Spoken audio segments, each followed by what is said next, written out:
Imagine a world transformed by the power of giving, where every act of kindness sparks another. These are the champions who dedicate their lives to change.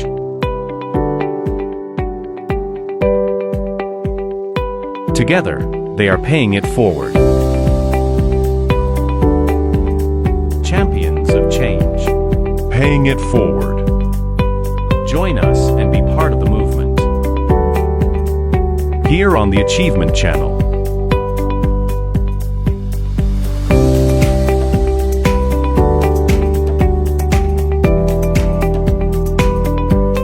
Welcome to Champions of Change on the Achievement Channel, where we shine a light on remarkable leaders making a lasting impact in their communities. Today, we're thrilled to introduce you to two inspiring co-founders behind K2U Puzzles, Martins and Ewoma Oloye. Together, they have created K2U Puzzles, a platform dedicated not just to play, but to cultivating critical thinking, resilience, and confidence in Nigeria's youth. I'm Pamela Egbo, and I'm excited to be with you today, live from our studios at the School of Eloquence in Lagos. Let's get started. Martins and Ewoma, welcome to the show. It's great to have you here, and I'm really looking forward to this conversation. It's good to be here. Thank you for having us. Fantastic. So I have your brainchild here, K2U Puzzles. I'd love you to, especially you, Ewoma, to tell us what inspired you to start this fantastic puzzle set.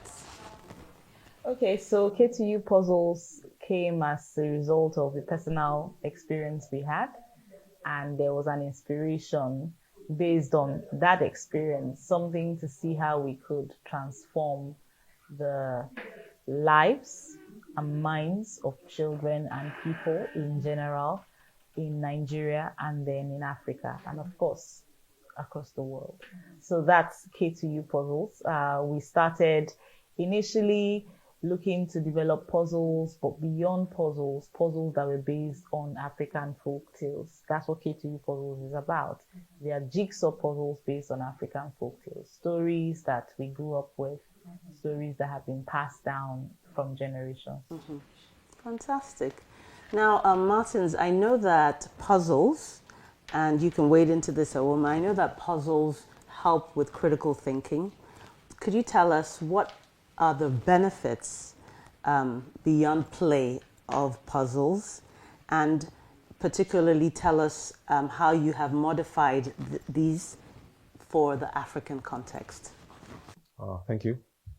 The benefits of puzzles are a long list. There are very many of them.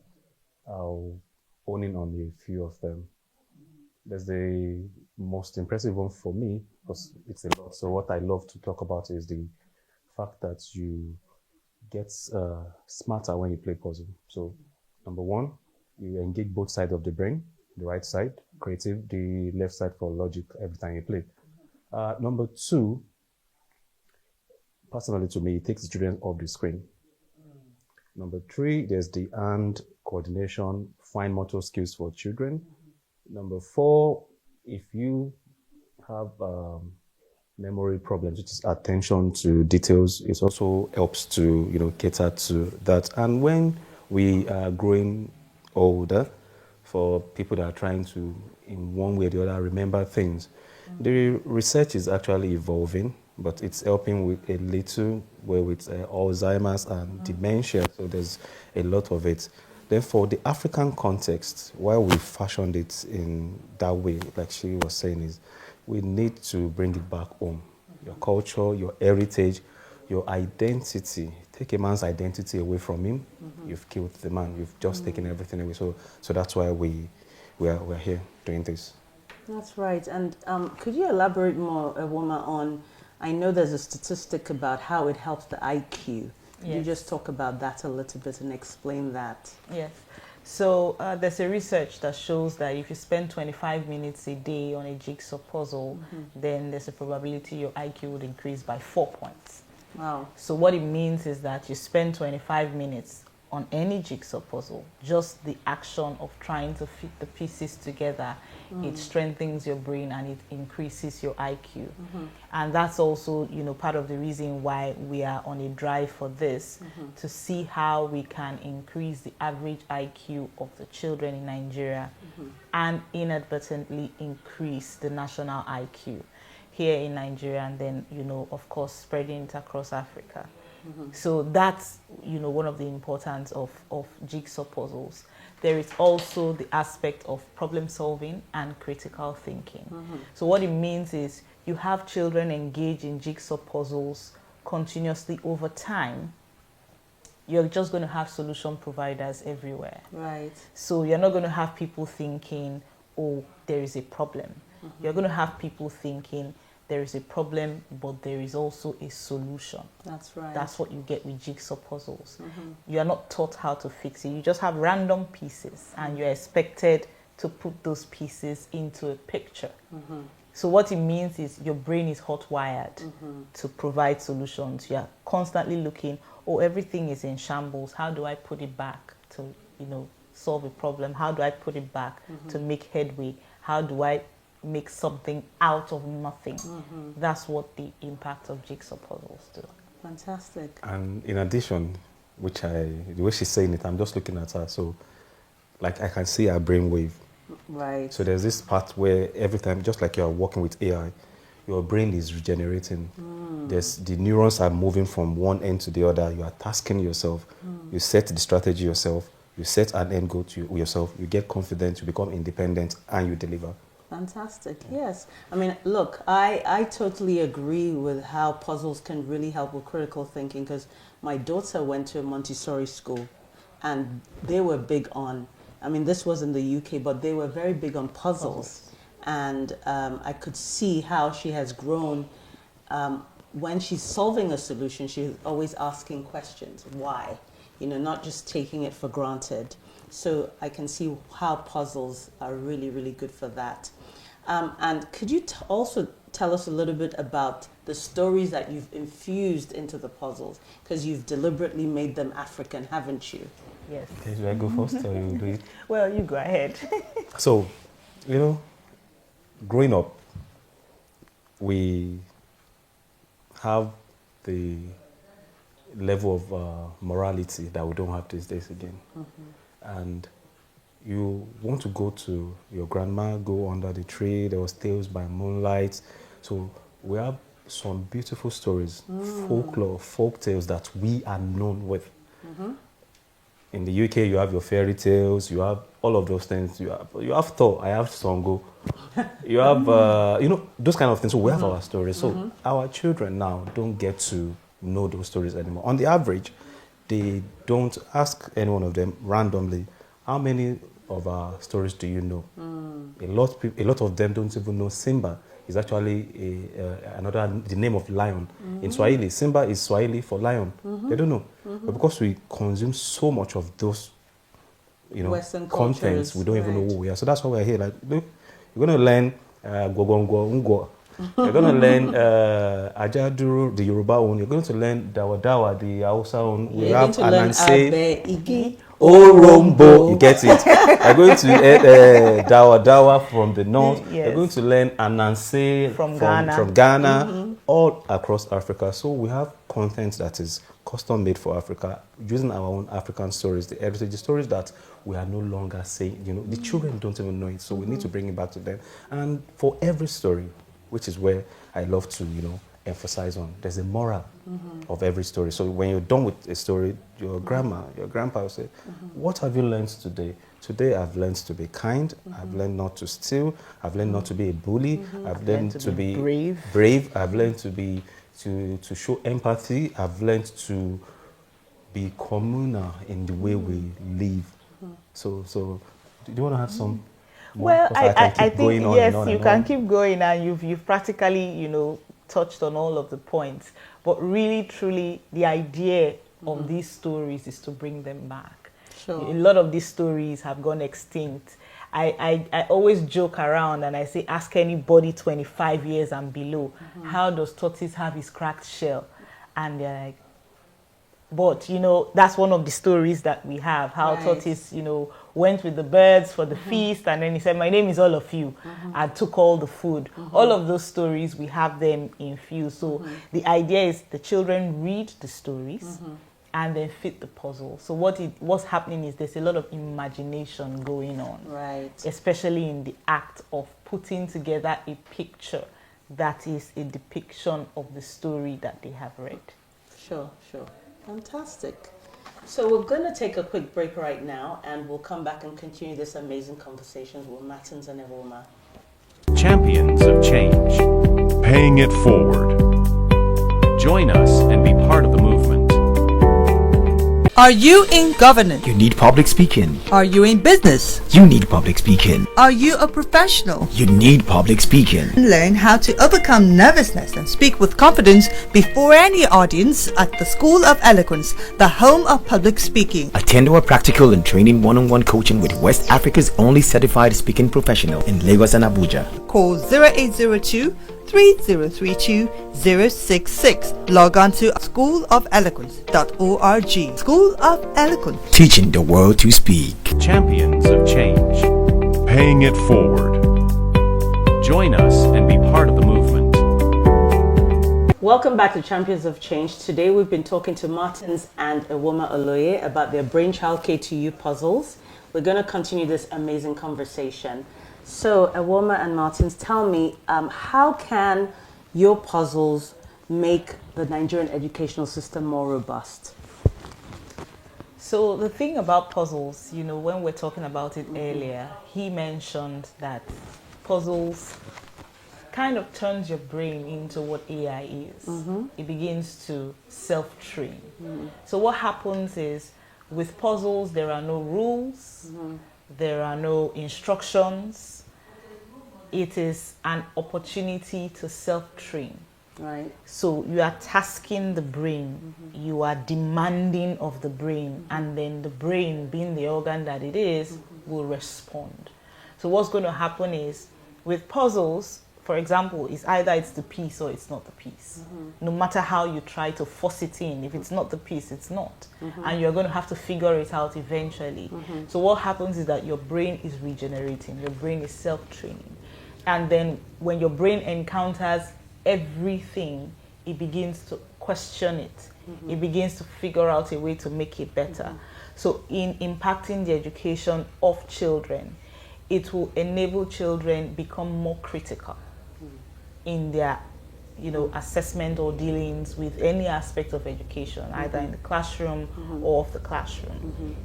So the puzzles would create an avenue for children to ask more questions, and will create an avenue for the teachers as well to be able to answer those questions, because you are asking, just as the jigsaw puzzle is demanding of the brain is responding. So it happens in the entire society. So it's just it's a ripple effect. Sure. What's going to happen is a ripple effect. There'll be a demand, there has to be a response. There'll be a demand, there'll be a response. It's a jigsaw. It is a puzzle. Jigsaw puzzling. You will have to find solutions to everything: mathematical, biology. When you get to approach any question in the classroom, outside the classroom, and in life in general, you are trying to get all the multiple angles and look for all the ways to just get this thing done. Getting it done. You just make sure that you sort everything one piece at a time and you get it done. And what has been the uptake or the response by presumably, you know, the government, the Ministry of Education to this? Because this is amazing and fantastic. So I will start with the response by parents. A lot of parents have bought these puzzles, and the ones that I know personally, I have them ringing me up at night, 11 p.m. Ewoma, my daughter is not sleeping. She has refused to go to bed. She's with this puzzle. And I just laugh and say, oh, that's a good problem. So first of all, that's better than your daughter being on the screen till 11 p.m. And secondly, that's a sign that what jigsaw puzzles are supposed to achieve, it's going on with your daughter, and that's that need to complete, to finish. Build resilience. Resilience. So I've also had, even old people that have used it. He mentioned that research is ongoing, but this is also very good for old people, especially those with Alzheimer's, dementia. I've had an old lady, in fact, a couple of them actually, that after spending time on the puzzles, they're calling to say, oh, this is really wonderful. Can we have more? Can we have other stories? Because, of course, they recognize the stories. They were stories that they grew up with. So they recognize the stories more than the children. And generally, even from educational institutions, schools, the government, yes, we have spoken to a few government agencies here and there, and they have also, really bought into it. I mean, this is first of its kind. Fantastic. There are no African folk-tale jigsaw puzzles. This is the first. It's solving multiple problems in one. So it has been an amazing reception so far from everyone that has come in contact with this puzzle. That's great. Fantastic. Really amazing. Amazing. Obviously, like anything that you start off, being your brainchild, you will encounter a few challenges along the way. Can you share just a few of what those challenges might have been and how you've navigated them? Okay. The first one is they know puzzle. A few of them know when they say jigsaw puzzles or puzzle games, but they feel it is elitist, like it is beyond reach. So we're always telling them, no, it's not beyond reach, number one. Number two, a whole lot of them are always marveled, like, puzzle can do this to me, to my child, and it is now available in African. Some of us really, on the average, don't want to overload our children. One or two references. Australia is cancelling as much as they can. It's all over the internet, reduce screen time. We know the story of China, we know the story of all other countries. The more you take them off the screen, the better for everyone. I agree. So parents are, they never knew.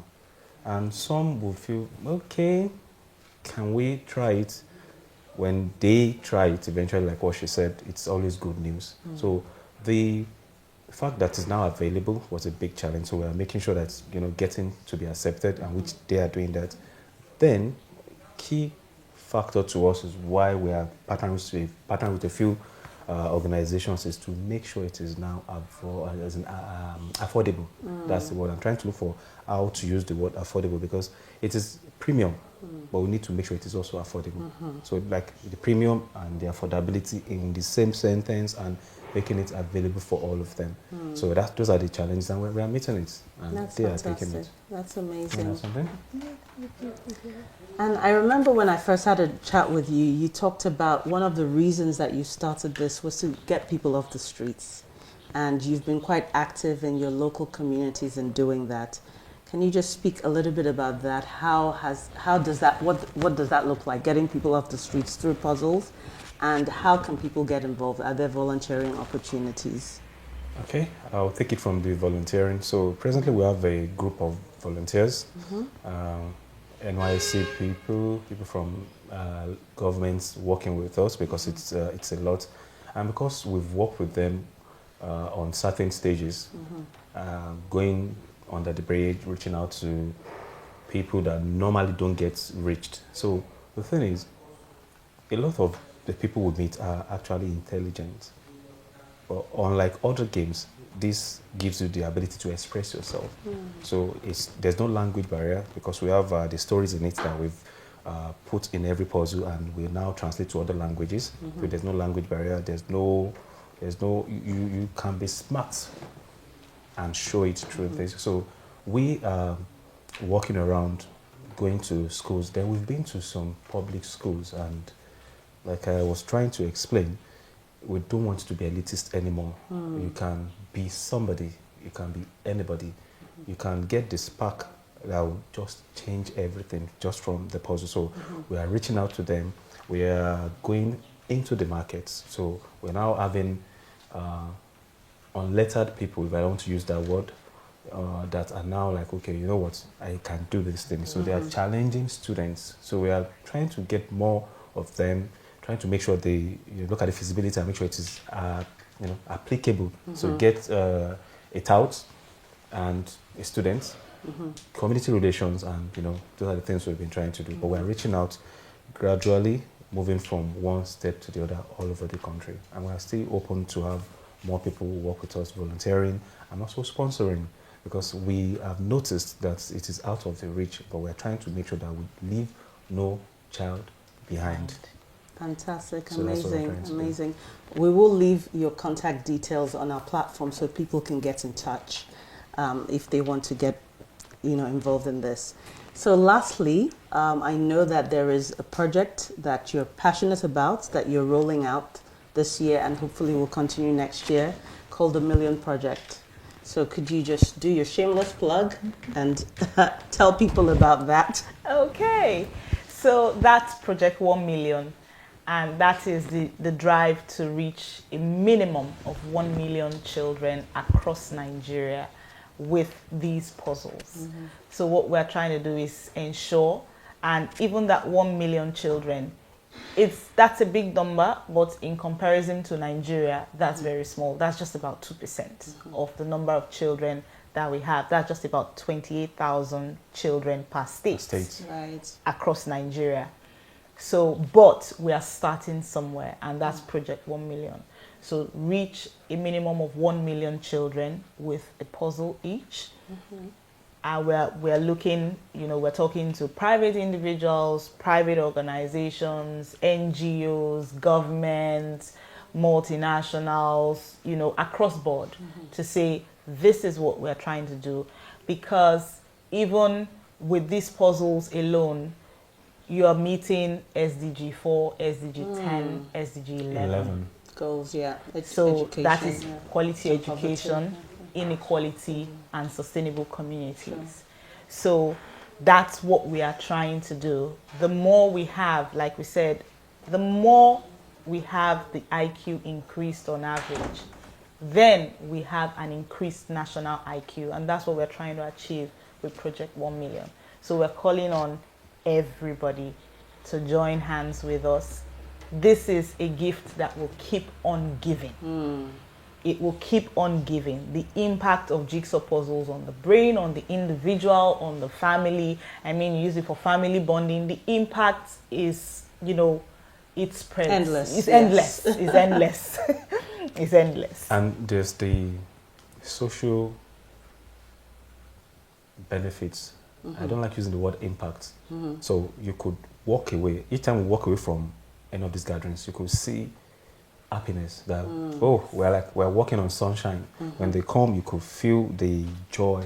You could see in some of our clips, like you see them like, okay, this is some form of relief. This is not the, what we're used to. This is just different. Then we try to engage them, pitch them against each other. And the communal, this is dopamine. Yes. So your It brain boosts their word. confidence. Yes, they're just exactly. happy. So we're the happy people, making them happy. Fantastic. Making brands happy. And It's literally like a vitamin pill. Yes.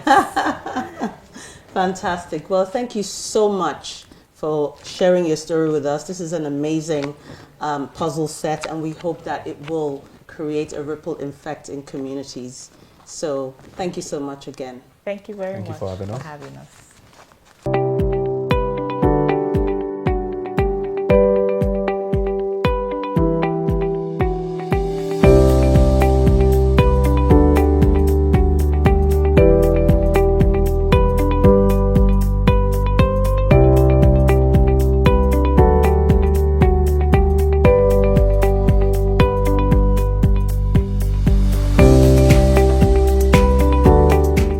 Thank you for tuning in to Champions of Change on the Achievement Channel. We hope you have enjoyed the journey of Martins and Ewoma Oloye, and this has ignited a spark to create change in your own little way. Remember, every small action can lead to monumental impact. I'm your host, Pamela Egbo. It's been an absolute pleasure sharing this story with you. See you next time. Bye for now.